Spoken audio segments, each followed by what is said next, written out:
యెహోవా ఇరే అన్నిటినీ చూచుకొని కొదువు లేదు. అన్నిటినీ చూచుకొనును అనేది మట్టికి నాకు ఉంది.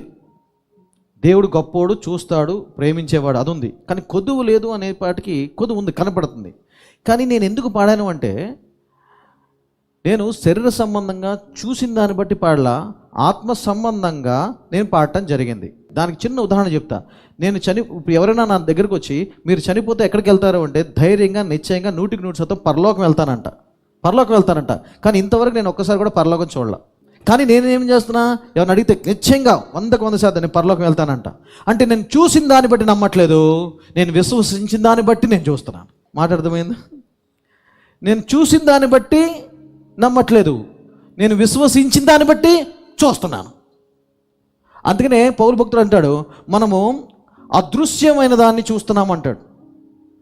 అదృశ్యమైన దాన్ని చూస్తున్నాం.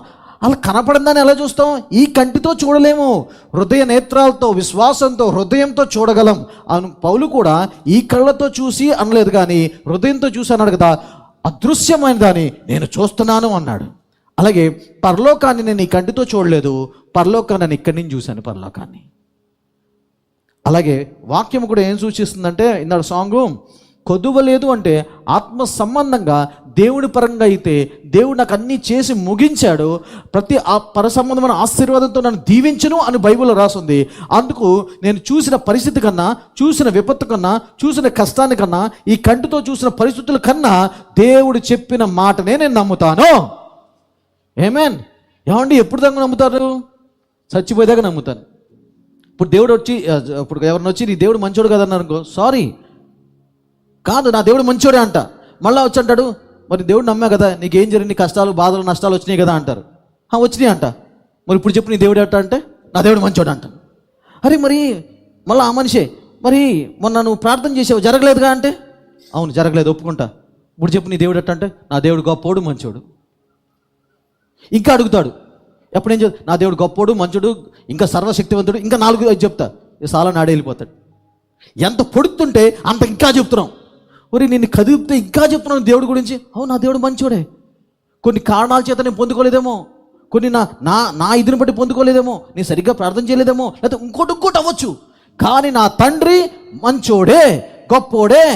ఆడు కాకపోతే ఇంకెవడున్నాడు? నాకు వేరే దేవుడు లేడు. నాకు వేరే దేవుడు ఉండుంటే ఖచ్చితంగా మీకన్నా ముందు నేను ఇంకో దేవుడికి వెళ్ళేవాడిని, మీకన్నా ముందు నేనే వెళ్ళేవాడిని ఇంకో దేవుడు ఉంటే. వేరే దేవుడు లేడు కాబట్టి నేనేం చేశానంటే, అసలు ఆ దేవుడు ఎంత మంచోడు, ఎంత గొప్పడో అర్థం చేసుకోవడం స్టార్ట్ చేశా. అర్థం చేసుకున్నప్పుడు అందుకని చెప్తాను, నా జీవితంలో అన్ని విజయాలు రాలేదు, లేకపోతే నాకు భయం అంటూ లేకుండా నేను బతకలేదు, అంత శాంతి సమానంతో నేను బతకలా. అందుకని ఈ పాట నేను పాడాను. దేనికి పాడానంటే విశ్వాసంతో పాడా, చూసిన దాన్ని బట్టి పాడలా. నేను నాకు అపజయం వచ్చినా సరే నా దేవుడు ఎల్లప్పుడూ విజయం ఇచ్చేవాడే. ఆయన చిత్తం అది. అందుకని అంటాడు, మీ పట్ల నాకున్న ప్రణాళికలు మిమ్మల్ని హాని చేసేవి కాదు, మంచివే, ఖ్యాతిగలయే, గొప్పయే. ఏ తండ్రి కూడా తన కొడుకుని బాధ పెట్టాలనుకోడు. ఏ తండ్రి కూడా నా కొడుకు అపజయం పాలనుకోడు. ఏ తండ్రి కూడా తన కుమారుడు పాడైపోవాలి, లేకపోతే నాశనం అవ్వాలి, లేకపోతే అపకారం చేయాలి అనుకోడు. ఏ తండ్రి కూడా. బుద్ధున్నోడు మంచోడు, మూర్ఖులున్నారు అది వేరు. మామూలుగా ఈ ఇహలోకపు తండ్రి. అలాంటిది ఈయనే తండ్రులు ఇంత మంచోళ్ళు అయితే ఆ పరలోకపు తండ్రి ఎంత మంచోడు. ఇది నేను పోల్చుకుంటూ ఉంటా ఇప్పుడు. కానీ కొన్నిసార్లు దేవుడి ప్రణాళికలు, దేవుడి మార్గాలు, దేవుడి విషయాలు మనకు అర్థం కాక దేవుడి మీద గొడుగుతాం, సడుగుతాం, తిట్టుకుంటాం, నువ్వేం చేసావని అంటాం. సహజం. నాకు ఇప్పుడు కొన్ని బాధలు ఉన్నాయి. నేను అంటా దేవుడిని, ఇంకా ఎంతకాలం ప్రభా, ఇంకెంతకాలం వేచి ఉండాలి. నేను అన్న రోజులు ఉన్నాయి. నిన్న అన్న, మొన్న అన్న దేవుణ్ణి. కానీ అది ఇక్కడి నుంచి వస్తుంది. కానీ లోపల హృదయంలో నాకు తెలుసు, నా దేవుడు మంచోడు, సరైన సమయంలో నన్ను హెచ్చిస్తాడు. హల్లెలూయా. అది ఇక్కడ తెలుసు. కానీ ఈ మనసు ఉందే, ఊరంతా తిరిగి వచ్చేస్తుంది. ఊరంతా ఎందుకులే, ప్రపంచమే తిరిగి వచ్చేస్తుంది ఈ మనసు, మన ఆలోచనలతో.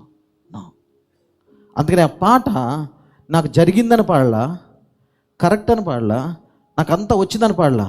నేను ఆ పాట విశ్వాసంతో పాడా. నా పరిస్థితులు ఎలా ఉన్నా సరే నా దేవుడు ఎల్లప్పుడూ విజయం ఇచ్చినవాడే.